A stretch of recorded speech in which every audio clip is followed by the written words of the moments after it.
Hello there guys, and welcome to Mad Doc Minis. In this video I'm going to take some heavy inspiration from the Royal Navy Command Field Gun competition, which used to run every year at Earl's Court before the demise of the Royal Tournament in 1999. It was one of the toughest team sports ever devised and was born out of a real life conflict where Royal Navy sailors had to make and improvise field guns and then drag them by hand over some very inhospitable terrain towards the objective, eventually winning the day. The sport is no longer practiced at the adult level and is only practiced by juniors at under 18s, which is a shame because it was an incredible spectacle. There is something called the Brickwards Trophy, which is run on a flat course but doesn't really compare very well to the Command Field Gun competition. It's like comparing soccer to rugby, with no disrespect to anyone who runs in that competition, of course. I'm going to make some Warhammer 40,000 versions of these field guns just for a bit of fun, which are in no way intended to be historically accurate. So come and join me at the crafting table and let's see what we can do. Alright, so we're going to start off with the Field Ordnance sprues here. Wonderful kit this, really like it. We're going to go straight for the chassis pieces here. These are nice and chunky in one piece and they're going to suit my needs very well indeed. Now you're going to need one for the gun and one for the limber. So it's going to be 2 chassis pieces per gun, which I guess you might consider to be a bit wasteful, but remember it's just me having a bit of fun really. Now these guns are going to be much bigger than the ones used in the Command Field Gun competition. You wouldn't realistically be able to drag guns of this size over harsh terrain. I mean, I guess you could do it by hand, but you need a hell of a lot of men to do it. But I'm aware that they're bigger and chunkier. That's fine. It's Warhammer 40,000. It's all a bit fantastical, and I'm okay with that. It's not meant to be historically accurate, guys, okay? So you'll need 2 of those, one for the gun and one for the limber, the bit that carries all the equipment and the ammunition. I'm going to use these Lego wheels. I'll throw up the component number on the screen for you in case you're interested. These are the smaller Lego wagon wheels and they fit really well with this scale. So I'm going to glue those onto the receivers, which they go really well on there actually. There's a little bit of wiggle room, so if you wanted you could create a slight angle on the wheels, which would be the case in a real field gun. They kind of go in at the bottom, if that makes sense. But I'm going to glue mine on straight just because I prefer the look and it makes it look like you haven't made a kind of mistake, if you know what I mean. So we're going to need to repeat that process twice, one for the gun carriage and one for the limber. As you can see, I got a big bag of those wheels online for fairly cheap. Wheels at this scale can be quite expensive actually, so I was happy to kind of score that bag on eBay. There you are. So that's job done. That's where the similarity ends really, all right? So next up, we're going to need to glue the gun in place. And I'm just going to use the battle cannon from the Field Ordnance kit, which is the most appropriate weapon to use off of that kit. And it's a nice looking thing. So I glue that together really badly, as you can see in this footage here, and then just stick that to the chassis piece really exactly as it's supposed to. There's no conversion work with that part. Just being a bit careful not to glue the barrel in place so I can keep that movement and action in the gun barrel.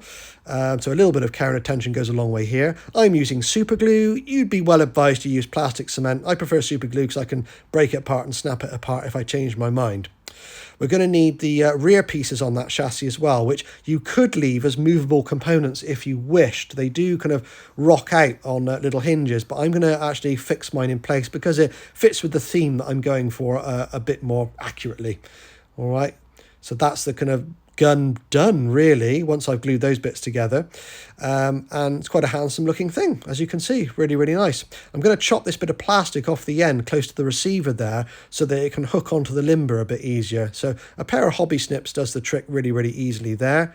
So that little square chunk just gets chopped off at the end, and that's going to make the hooking up process much easier later on.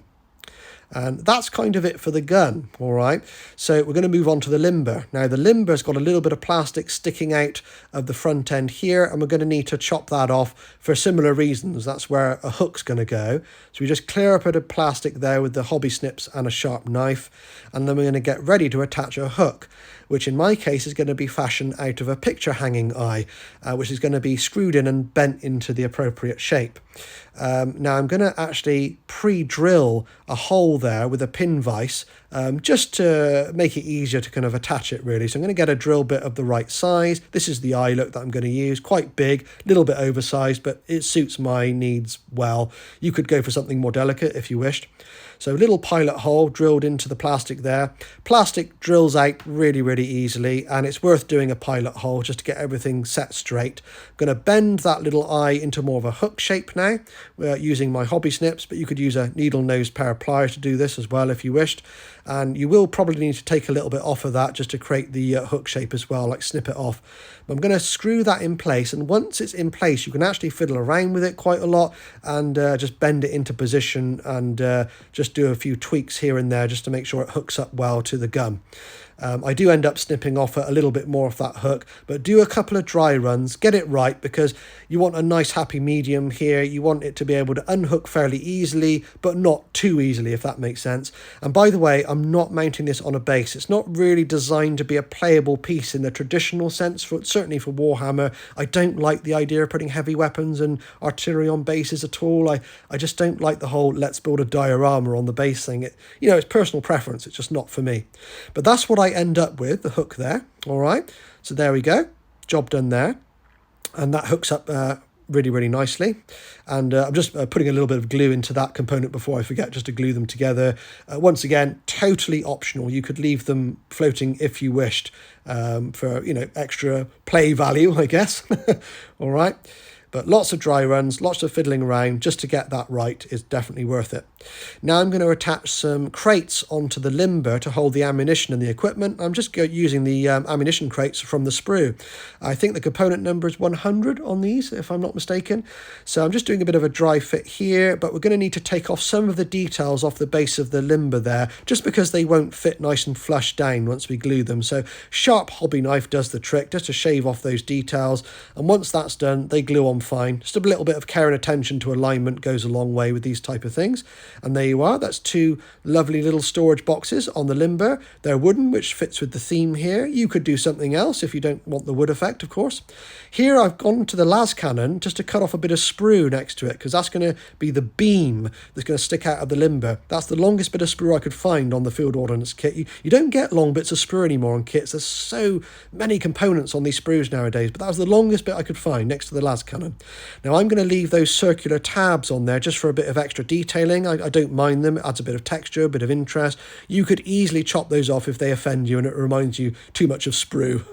So I'm going to tidy up the limber a little bit with some hobby snips, just so I can glue that bit of sprue in place a bit more kind of flush against the limber.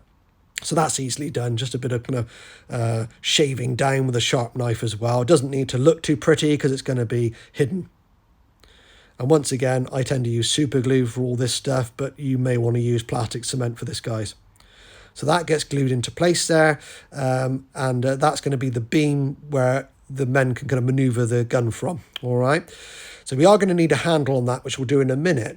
But before we do that, I'm just going to show you that you can, if you wish, apply the gun shield. All of what I've done with these guns so far does not prevent you from applying the gun shield. And actually, it's a really handsome looking piece. I mean, look at that. That is really nice looking, isn't it?